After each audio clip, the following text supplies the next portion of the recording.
मैं आचार्य अनिल प्रसाद रतुड़ी आप सबका स्वागत करता हूँ यूट्यूब में। आज आपको कर्मयोग के बारे में बताते हैं। कर्मयोग क्या होता है, इसकी परिभाषा क्या है।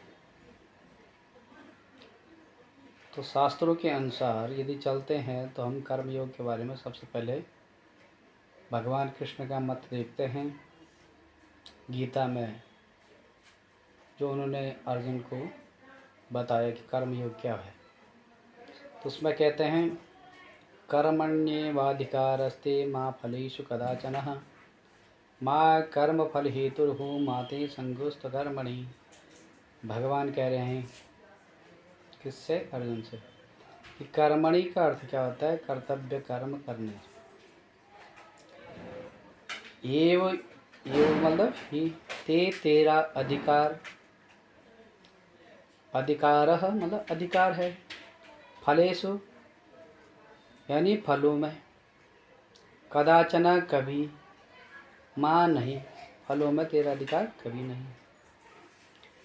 कर्म फल हेतु, कर्म फल का जो हेतु भी है, माँ मत नहीं, भू वन और ते तेरी, अकर्मणि कर्म न करने में भी, संगह आसक्ति, माँ न अस्तु हो।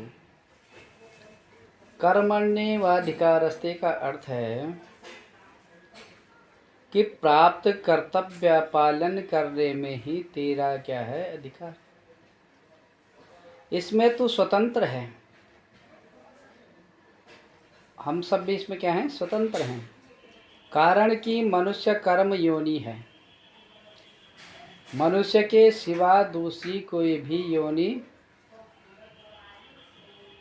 योनि क्या है? नया कर्म करने के लिए नहीं है। पशु पक्षी आदि जंगम और वृक्ष लता आदि स्थावर योनियां जो हैं, प्राणी नया कर्म नहीं कर सकते। देवता आदि में नया कर्म करने की सामर्थ्य तो है, पर वे केवल पहले के कर्म किए गए यज्ञ दान आदि का क्या कर रहे हैं? शुभ कर्मों का फल भोगने के लिए ही हैं। वे भगवान के विधान के अनुसार मनुष्यों के लिए कर्म करने की सामग्री दे सकते हैं, पर केवल सुख भोग में ही लिप्त रहने के कारण स्वयं नया कर्म नहीं कर सकते। नया कर्म करने में तो केवल मनुष्य का ही अधिकार है। भगवान ने सेवा रूप नया कर्म करके केवल अपना उद्धार करने के लिए ही यह अंतिम मनुष्य जन्म दिया है। अगर यह कर्मों को अपने लिए करेगा तो बंधन में पड़ जाएगा, और अगर कर्मों को न करके आलस्य प्रमाद में पड़ा रहेगा तो बार बार जन्म और मरण का चक्कर रहेगा। अतः भगवान कहते हैं कि तेरा केवल सेवा रूप कर्तव्य कर्म करने में ही अधिकार है। और कर्मणि में जो है, इसमें पद में जो है एक वचन देने का तात्पर्य है कि मनुष्य के सामने देश काल घटना परिस्थिति आदि को लेकर शास्त्र विहित कर्म तो अलग अलग होंगे, पर एक समय में एक मनुष्य किसी एक कर्म को ही तत्परतापूर्वक कर सकता है।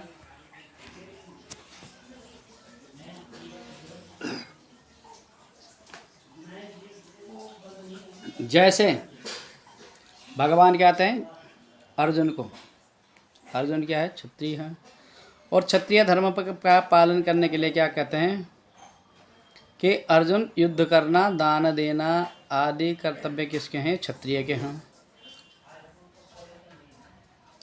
कर्तव्य कर्मों का विधान है, पर वर्तमान में युद्ध के समय वो एक ही कर्तव्य कर सकता है।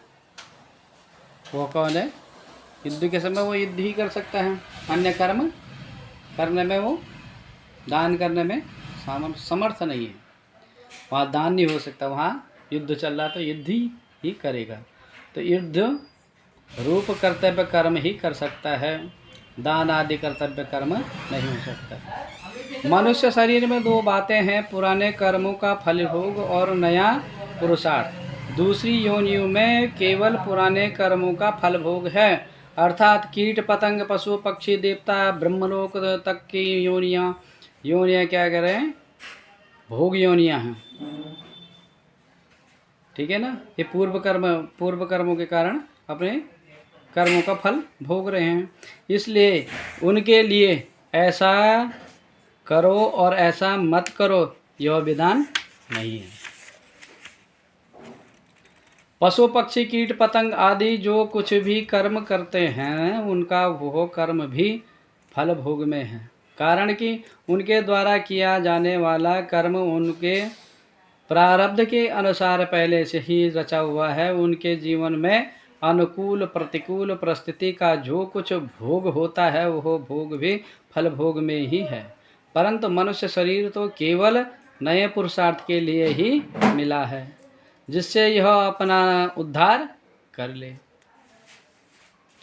इस मनुष्य शरीर में दो विभाग हैं, एक तो इसके सामने पुराने कर्मों के फल रूप के अनुकूल प्रतिकूल परिस्थिति आती है, और दूसरा यह नया पुरुषार्थ नए कर्म करता है, नए कर्म के अनुसार ही इसके भविष्य का निर्माण होता है। इसलिए शास्त्र संत महापुरुषों का विधि निषेध राज्य आदि का शासन केवल मनुष्यों के लिए ही होता है, क्योंकि मनुष्य में पुरुषार्थ की प्रधानता है, नए कर्मों को करने की स्वतंत्रता है, परंतु पिछले कर्मों के फलस्वरूप मिलने वाली अनुकूल प्रतिकूल परिस्थिति को बदलने में यह स्वतंत्र है। तात्पर्य यह है कि मनुष्य कर्म करने में स्वतंत्र और फल प्राप्ति में परतंत्र है, परंतु अनुकूल प्रतिकूल रूप से प्राप्त परिस्थिति का सदुपयोग करके मनुष्य उसको अपने उद्धार के लिए साधन सामग्री बना सकता है। ये मनुष्य ने इसीलिए मिली है, साधना करे, क्योंकि यह मनुष्य शरीर अपने उद्धार के लिए ही मिला है, इसलिए इसमें नया पुरुषार्थ भी उद्धार के लिए है और पुराने कर्मों के फल रूप से प्राप्त परिस्थिति भी उद्धार के लिए ही है। इसमें एक विशेष समझने की बात है कि इस मनुष्य जीवन में प्रारब्ध के अनुसार जो भी शुभ या अशुभ परिस्थिति आती है उस परिस्थिति को मनुष्य सुखदायी और दुखदायी तो मान सकता है, पर वास्तव में देखा जाए तो उस परिस्थिति में सुखी या दुखी होना कर्मों का फल नहीं है, प्रत्युत मूर्खता का फल है। कारण की परिस्थिति तो बाहर से बनती है और सुखी दुखी होता है, यह स्वयं उस परिस्थिति के साथ तादात्म्य करके ही यह सुख दुख का भोक्ता बनता है। अगर मनुष्य उस परिस्थिति के समय तादात्म्य न करके उसका सदुपयोग करे तो वह परिस्थिति उसका उद्धार करने के लिए साधन सामग्री बन जाएगी। सुखदायी परिस्थिति का सदुपयोग है दूसरों की सेवा करना और दुखदायी परिस्थिति का सदुपयोग है सुख भोग की इच्छा का त्याग करना। दुखदायी परिस्थिति आने पर मनुष्य को कभी भी घबराना नहीं चाहिए, प्रत्युत यह विचार करना चाहिए कि हमने पहले हमने कभी क्या सुख भोगा होगा तभी तो ये दुख आया है। सुख भोग की इच्छा से ही पाप किए थे और वही पाप दुखदायी परिस्थिति के रूप में आकर नष्ट हो रहे हैं। इसमें लाभ यह है कि उन पापों का प्रायश्चित हो रहा है और हम शुद्ध हो रहे हैं। दूसरा लाभ यह है कि हमें इस बात की चेतावनी मिलती है कि अब हम सुख भोग के लिए पाप करेंगे तो आगे भी इसी प्रकार दुखदायी परिस्थिति आएगी। इसलिए सुख भोग की इच्छा से अब कोई काम करना ही नहीं है। प्रत्युत प्राणी मात्र के लिए, प्राणी मात्र के हित के लिए ही काम करना है। तात्पर्य यह हुआ कि पशु पक्षी कीट पतंग आदि योनि के लिए पुराने कर्म का फल और नया कर्म भी, ये दोनों ही भोग रूप में हैं। और मनुष्य के लिए पुराने कर्मों का फल और नया कर्म पुरुषार्थ, ये दोनों ही उद्धार के साधन हैं। माँ फलेषु कदाचन, लिखा है माँ फलेषु कदाचन, फल में किंचन मात्र भी अधिकार नहीं है। अर्थात फल की प्राप्ति में तेरी स्वतंत्रता नहीं है, क्योंकि फल का विधान तो मेरे अधीन है। अतः फल की इच्छा न रख कर कर्तव्य कर्म कर। अगर तो फल की इच्छा रख कर कर्म करेगा तो तू बंध जाएगा। फलम सक्तो निबध्यते। गीता के 5वें अध्याय के 12वें श्लोक पे लिखा, कारण ही फलेच्छा भोक्तृत्व पर निर्भर है, पर ही कर्तव्य टिका हुआ है। अर्थात भोक्तृत्व से ही कर्तृत्व आता है। फलेच्छा संबंधी मिटने से कर्तृत्व मिट आता है और कर्तृत्व मिटने से मनुष्य कर्म करता हुआ भी नहीं बनता। भाव यह हुआ कि वास्तव में मनुष्य कर्तृत्व में उतना फंसा हुआ नहीं है जितना फलेच्छा अर्थात भोक्तृत्व में फंसा हुआ है। अंतःकरण में भोक्तृत्व फलेच्छा फलासक्ति जो है अधिक रहने के कारण ही मनुष्य भगवत प्राप्ति, तत्व ज्ञान, प्रेम प्राप्ति आदि में कर्मों को कारण मानता है। वास्तव में भगवत प्राप्ति आदि कर्मों पर निर्भर नहीं है, प्रत्युत भाव और बोध पर ही निर्भर है। कारण कि अप्राप्त पदार्थों की प्राप्ति तो कर्मों पर निर्भर है, पर नित्य प्राप्त तत्व की प्राप्ति कर्मों पर निर्भर नहीं है। दूसरी बात, जितने भी कर्म होते हैं पदार्थों और व्यक्तियों के संगठन के लिए ही होते हैं। पदार्थों और व्यक्तियों के संगठन के बिना स्वयं कर्म ही नहीं कर सकता। अतः इनके संगठन के द्वारा किए हुए कर्म का फल अपने लिए चाहना ईमानदारी भी नहीं है। अतः कर्म का फल चाहना मनुष्य के लिए हितकारक नहीं है। फल में तेरा अधिकार नहीं है, इसके लिए कर्म फल में अधिकार नहीं है। जो फल है कर्म में अधिकार है, फल में अधिकार नहीं है। फल में तेरा अधिकार नहीं है, इससे यह बात सिद्ध हो जाती है कि फल के साथ संबंध जोड़ने में अथवा न जोड़ने में मात्र मनुष्य स्वतंत्र है, सबल है। इसमें वे पराधीन और निर्बल नहीं है। फलेषु में सप्तमी विभक्ति है, बहुवचन है। तो फलेषु पद में बहुवचन देने का तात्पर्य है कि मनुष्य कर्म तो एक करता है, पर कर्म के फल अनेक चाहता है। जैसे मैं अमुक कर्म कर रहा हूँ तो इसमें मेरे को पुण्य हो जाए, संसार में मेरी कीर्ति हो जाए, लोग मेरे को अच्छा समझे, मेरा आदर सत्कार करें, मेरे को इतना धन प्राप्त हो जाए इत्यादि जो है इच्छाएं रखता है। ठीक है, फलेषु में कि ऐसे फल मिल जाए, मेरे को कीर्ति मिल जाए, यश मिल जाए, दुनिया में मेरा नाम हो जाए। निष्काम होने के उपाय कामना पैदा होने से अभाव होता है और कामना की पूर्ति होने से स्वतंत्रता और पूर्ति न होने से दुख होता है, तथा कामना पूर्ति का सुख लेने से नई कामना होती है। नई कामना की क्या होती है, उत्पत्ति होती है कि आज मेरा पुत्र हो गया तो कल पौत्र हो जाए, उसकी भी शादी हो जाए, परपौत्र हो जाए, ऐसी कामनाएं होती हैं हमारे। हम सकाम भाव से काम करते हैं, निष्काम से तो कोई काम करता नहीं है। कोई भी संसार में जितने भी हम गृहस्थी लोग हैं, सन्यासियों के लिए निष्काम है, तो सकाम भाव से हम काम करते हैं। तो सकाम पूर्वक निष्काम भाव से योगियों के लिए, पर आजकल के योगी तो हम गृहस्थों से ज़्यादा सकामी हो गए हैं।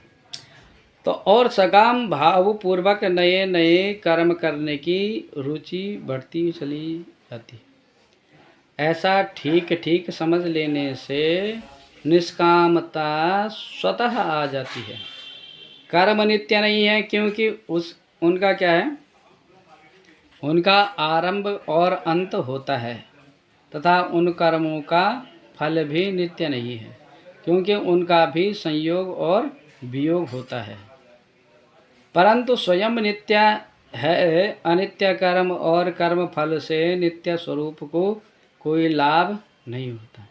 ऐसा ठीक समझ लेने से निष्कामता आ जाती है। निष्काम होने से संसार का संबंध छूट जाता है और परमात्मा तत्व की प्राप्ति हो जाती है। कर्मों में निष्काम होने के लिए साधक में तेजी का विवेक भी होने चाहिए और स्वसेवा भाव भी होना चाहिए, क्योंकि इन दोनों के होने से ही कर्म योग ठीक तरह से आचरण में आएगा। नहीं तो कर्म हो जाएंगे पर योग नहीं होगा। तात्पर्य है कि अपने सुख आराम का त्याग करने में तो विवेक की प्रधानता होनी चाहिए और दूसरों की सुख आराम पहुंचाने में सेवा भाव की प्रधानता होनी चाहिए। माँ कर्म फल हेतुर्हु, आगे आया माँ कर्म फल हेतुर्हु। तू यानी किसको कह रहे हैं, अर्जुन को, आप कर्म फल का हेतु भी मत बन।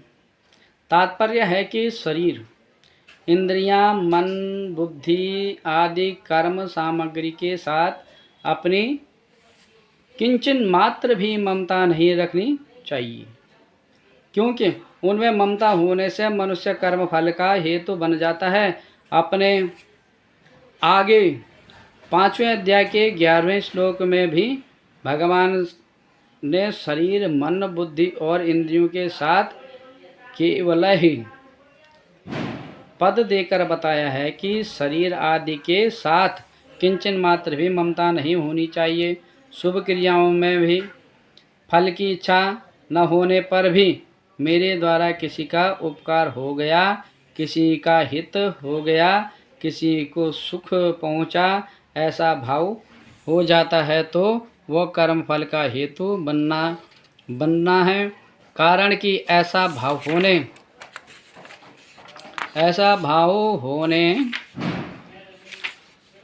से शुभ कर्म के साथ और मन बुद्धि इंद्रियां आदि के साथ संबंध हो जाता है, जो कि असत का संग है। वास्तव में अंतःकरण, बहिकरण और क्रियाओं के साथ हमारा कोई संबंध नहीं है। इनका संबंध समष्टि संसार के साथ है। जैसे दूसरे किसी व्यक्ति के द्वारा दूसरे किसी का हित होता है तो उसमें हम अपना संबंध नहीं मानते, ऐसे ही अपने कहलाने वाला शरीर आदि के किसी का हित हो जाए तो उसमें अपने को निमित्त हेतु नहीं मानेंगे, तो कर्म फल का हेतु भी नहीं बनेंगे। माते संगोस्त्व कर्मणि, कर्म न करने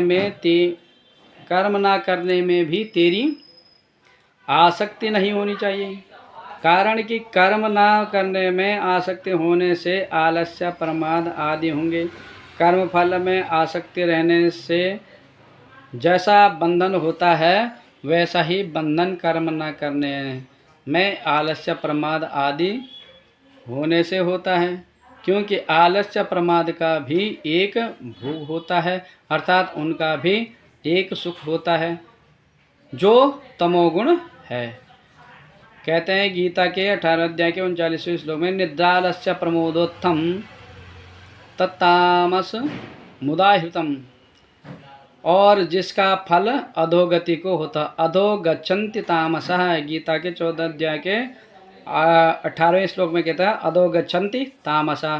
तामसी लोग क्या होते हैं? अधोगच्छन्ति, अधोगति होती है। तात्पर्य यह हुआ कि राग आसक्ति कहीं भी होगी तो वह बांधने वाली हो ही जाएगी। कारणम गुण संगोस्या सद्य सद्यो निजन्मसु। गीता के 13 अध्याय के 21वें श्लोक में लिखा है कि कर्म रहित होने से हमें लौकिक लाभ होगा, संसार में हमारी प्रसिद्धि होगी, आदि कई सांसारिक प्रयोजन भी नहीं होना चाहिए। समाधि लग जाने से आध्यात्मिक तत्व से हमारी स्थिति होगी, आदि कोई पारमार्थिक प्रयोजन भी नहीं होना चाहिए। तात्पर्य है कि कर्म न करने से सांसारिक और पारमार्थिक उन्नति होगी। यह भी कर्म न करने में आसक्ति, क्योंकि वास्तविक तत्व कर्म करने और न करने से अतीत है। इस श्लोक में भगवान का यह तात्पर्य मालूम होता है कि परिवर्तनशील वस्तु, व्यक्ति, पदार्थ, क्रिया, घटना, परिस्थिति, अवस्था, सूक्ष्म स्थूल कारण, शरीर आदि के साथ क्या है? साधक की सर्वथा क्या है? निर्लिप्तता। साधक की क्या है इसमें? सर्वथा हमेशा क्या है? निर्लिप्तता होनी चाहिए। इनके साथ किंचन मात्र भी किसी तरह का संबंध नहीं होना चाहिए। इस श्लोक के 4 चरणों में 4 बातें आई हैं। पहले क्या है? कर्म करने में ही तेरा अधिकार है, फल में कभी तेरा अधिकार नहीं है, तो कर्म फल का हेतु भी मत बन। और चौथी बात है, कर्म न करने में भी तेरी आसक्ति न हो। इनमें से पहले से और चौथे चरण की बात एक है तथा दूसरे और तीसरे चरण की बात एक है। पहले चरण में कर्म करने में अधिकार बताया है। चौथे चरण में कर्म न करने में आसक्ति होने का निषेध किया है। दूसरे चरण में फल की इच्छा का निषेध किया है और तीसरे चरण में फल का निषेध हेतु बनने का निषेध किया है। तात्पर्य यह हुआ कि अकर्मण्यता में क्या है?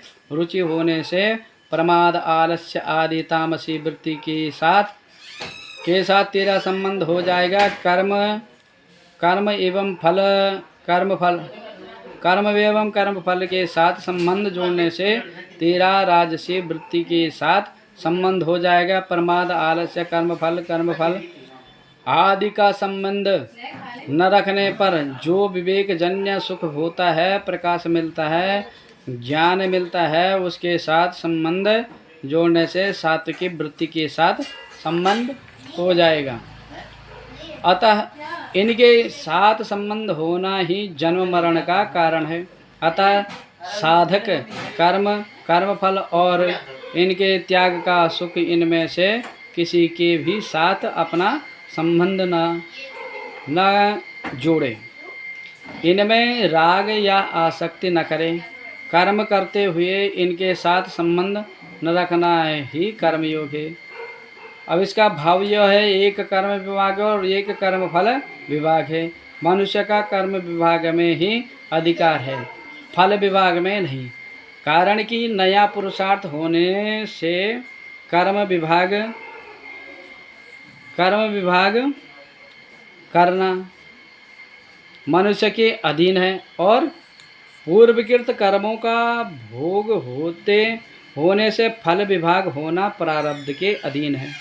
कर्मयोग की दृष्टि से देखें तो मनुष्य को जो साधन सामग्री, वस्तु, योग्यता और सामर्थ्य मिली है वो प्रारब्ध है और उसका सदुपयोग करना अर्थात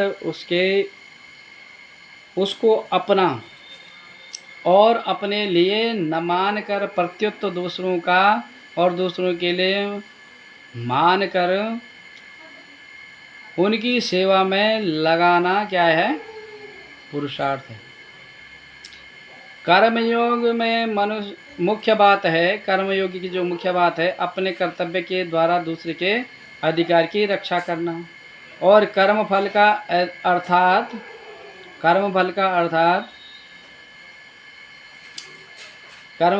अर्थात अपने अधिकार का त्याग करना। दूसरे के अधिकार की रक्षा करने से वह पुराना राग मिट जाता है और अपने अधिकार का त्याग करने से नया राग पैदा नहीं होता। इस प्रकार पुराना राग मिटने से और नया राग पैदा न होने से कर्मयोगी वीतराग हो जाता है। वीतराग होने पर उसको तत्व ज्ञान हो जाता है, कारण कि तत्व ज्ञान की प्राप्ति में नाशवान असत वस्तुओं का राग ही बाधक है। रागो लिंगमबोधस्य चित्त व्यायाम भूमिषु कुतः शाद्वलता तस्या यस्याग्नि कोटरे तरोः। कहते हैं तात्पर्य इसका यह है कि वस्तु, व्यक्ति और क्रिया में मन का जो राग खिंचाव है, यह अज्ञान का खास चिन्ह है। जैसे किसी वृक्ष के कोटर में आग लगी हो तो वह वृक्ष हरा भरा नहीं रहता, सूख जाता है। ऐसे ही जिसके भीतर राग रूपी आग लगी हो, इसको शांति नहीं मिल सकती। गीता के अनुसार जो कर्म निष्काम भाव से ईश्वर के लिए जाते हैं, वे बंधन नहीं उत्पन्न करते, वे मोक्ष रूप परम पद की प्राप्ति में सहायक होते हैं। इस प्रकार कर्म फल तथा आसक्ति से रहित होकर ईश्वर के लिए कर्म करना वास्तविक रूप से कर्मयोग है और इसका अनुसरण करने में मनुष्य का क्या होगा ना, अभ्युदय तथा निःश्रेयस की प्राप्ति होती है। स्वामी विवेकानंद जी भी कहते हैं कि कर्मयोग क्या है। उनका मत है कि यह वह तरीका जिससे मनुष्य कर्म कर्तव्य के माध्यम से अपनी दिव्यता का अनुभव करता है। कर्म का अर्थ है कार्य करना, व्यक्ति को अपना क्या करना है, कर्तव्य, यानी कर्तव्य तो सभी हैं, और कौन सा कर्तव्य? पवित्र कर्तव्य, धर्म निभाना होता है। व्यक्ति को इसलिए कार्य करना चाहिए क्योंकि यह किया जाना चाहिए। कर्तव्य पालन करने से व्यक्ति स्वयं, समाज और ब्रह्मपद का, ब्रह्मांड का क्या करता है? भरण पोषण करता है। सांख्य योग का मत कर्मयोग में क्या है? सांख्य योग कहता है, सांख्य योग यह दर्शन ज्ञान के माध्यम से मोक्ष की प्राप्ति को समझाता है। उसमें माना जाता है कि अनात्मा और परमात्मा में अंतर है और ज्ञान द्वारा मोक्ष संभव है। कर्मयोग यह दर्शन कर्मों के माध्यम से मोक्ष की प्राप्ति को बताता है। इसमें कर्म भक्ति और सेवा के माध्यम से भगवान की प्राप्ति और मोक्ष संभव है। व्याकरण के मत है। व्याकरण में क्या कहते हैं? व्याकरण का सूत्र है कर्मसु कौशलम योगः, कि धर्माचरण करके पापों का क्षय करना और अपने विकास की ओर बढ़ना, परंतु फल की आकांक्षा न रखते हुए कर्म करना ही कर्म योग है। ये व्याकरण का मत है। क्या कहते हैं व्याकरण में? कर्मसु कौशलम।